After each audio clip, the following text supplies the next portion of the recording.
Os Correios, a empresa brasileira de Correios e Telégrafos, fazem parte da história do Brasil desde 1663. Por séculos, foi a ponte que ligou cidades a pessoas, entregando correspondências, documentos, encomendas e, acima de tudo, confiança. Mas hoje, esse gigante centenário cambaleia diante de uma crise profunda, multifacetada e que ameaça não só o seu futuro, mas também um serviço essencial para milhões de brasileiros.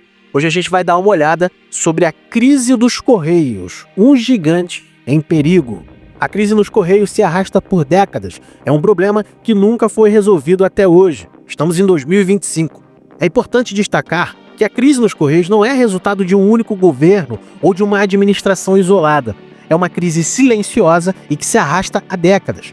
Diversos fatores históricos se somam: falta de investimentos adequados, ineficiência operacional, desafios econômicos do país, mudanças tecnológicas e também problemas de gestão e, claro, corrupção. Governos de diferentes partidos e administrações já tentaram, com resultados variados, modernizar e ajustar a estatal. Mas a crise estrutural permaneceu e, ao longo dos anos, a empresa foi acumulando dívidas, perdas e um déficit operacional crescente. No entanto, é fato que as recentes gestões e decisões tomadas nos últimos anos agravaram ainda mais o quadro. Manobras contábeis para mascarar prejuízos, elevação de custos, medidas impopulares e falta de um plano claro de recuperação fizeram o rombo crescer a níveis alarmantes. Em 2024, os Correios anunciaram um prejuízo recorde superior a 3 bilhões de reais. Um número que não apenas reflete a dificuldade financeira, mas escancara a ameaça real de insolvência. A insolvência é o estado no qual a empresa não consegue mais honrar seus compromissos financeiros. Salários, fornecedores, impostos e investimentos ficam em risco. As causas são múltiplas: receitas em queda, despesas que aumentam devido às dívidas trabalhistas, custos do fundo de pensão e gastos administrativos elevados. Esse cenário preocupa não só o governo, mas os investidores e os cidadãos, que veem uma empresa estratégica para o país à beira de um colapso financeiro. Quem depende dos Correios sente na pele os efeitos dessa crise. O serviço público postal, que já foi referência, hoje amarga uma sucessão de falhas. Os atrasos são constantes, encomendas demoram semanas para chegar ou desaparecem no meio do caminho. O sistema de rastreamento apresenta falhas e não informa corretamente o status das entregas. Além disso, ao invés de facilitar, algumas medidas tomadas para aumentar as receitas pioraram o problema. Taxas extras, como aquelas praticadas em encomendas internacionais, não resultaram em agilidade. Pelo contrário, tornaram o processo mais lento e burocrático.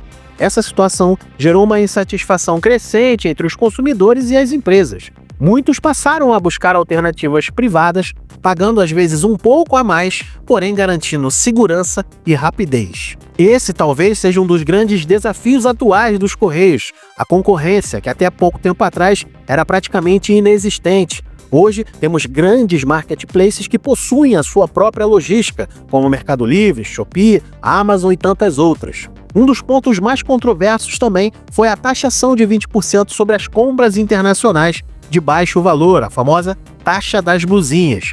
A justificativa do governo atual era proteger o comércio nacional e aumentar a arrecadação dos Correios.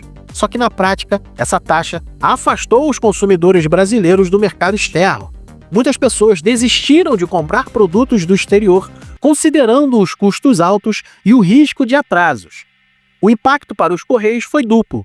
A receita das entregas internacionais, que vinha crescendo, caiu abruptamente, e o volume total de encomendas diminuiu, piorando ainda mais a situação financeira. E o impacto financeiro interno também foi fraco, até porque as pessoas praticamente deixaram de comprar, porque um produto que às vezes custa, vamos botar, R$100, na China, aqui custa 400, é 4, 5 vezes mais. Então as pessoas deixaram de comprar esses produtos, digamos, entre aspas, de menor valor. Outro aspecto crítico é a crise da Postalis, o fundo de pensão dos Correios, responsável pela aposentadoria dos funcionários.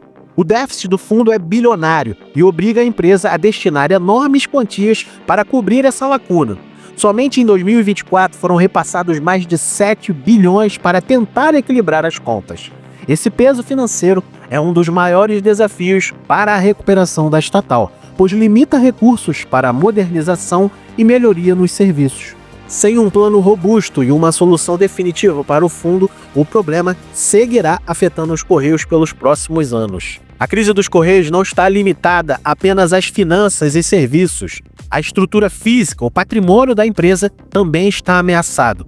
Mais de 200 unidades entre agências e centros de distribuição correm o risco de despejo por falta de pagamento, aluguel, IPTU ou taxas. Fechar essas unidades significaria perda da capacidade do serviço, especialmente em regiões afastadas, onde os Correios ainda são a principal opção de entrega. Essa ameaça evidencia a gravidade da situação e o risco real de desmonte da empresa. Enquanto os Correios enfrentam dificuldades, o mercado de logística e entrega no Brasil não para de crescer, porém nas mãos da iniciativa privada. Transportadores e sistemas de entrega de grandes plataformas de e-commerce expandem suas operações, oferecendo serviços muito rápidos, eficientes e com uma tecnologia muito avançada, como rastreamento em tempo real. A estatal, presa à burocracia e sem investimentos suficientes, perde mercado e relevância. Essa concorrência coloca ainda mais pressão nos Correios, que veem seu papel estratégico ser ameaçado. Nos últimos anos, foram adotadas várias medidas para tentar conter a crise. Suspensão de contratos terceirizados, cortes de despesas, renegociação com fornecedores, porém essas medidas foram só paliativas. O problema é estrutural e demanda uma reformulação profunda, que envolve mudanças administrativas, tecnológicas, de gestão e até mesmo no modelo de negócio da empresa.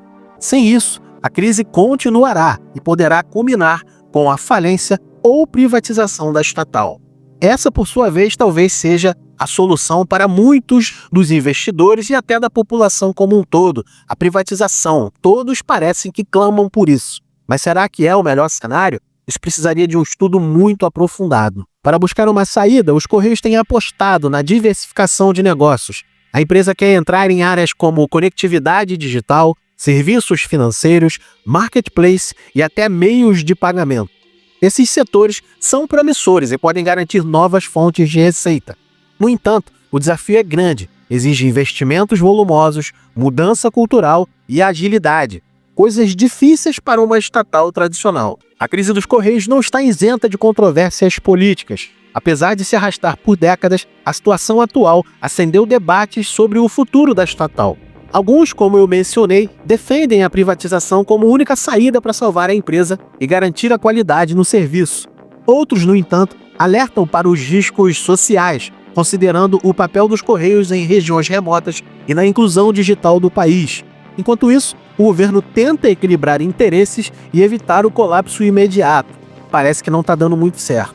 Diante de um cenário complexo, o futuro dos Correios está em jogo. Pode ser um caminho de recuperação, com investimentos, inovação e compromisso social, ou um declínio, uma falência, perda de serviços essenciais ou até mesmo a privatização. A única coisa que está clara é: o tempo para tomar essas decisões está cada vez mais curto. A crise dos Correios é muito mais do que números e manchetes. É um reflexo dos desafios do Brasil em administrar suas instituições públicas em um mundo cada vez mais transformador. A empresa que por séculos foi o elo entre brasileiros enfrenta o seu maior teste. Esse é um momento decisivo para o país, para os trabalhadores dos Correios e para todos nós que dependemos do serviço. O que virá daqui para frente poderá definir a história da estatal e impactar a vida de milhões de brasileiros.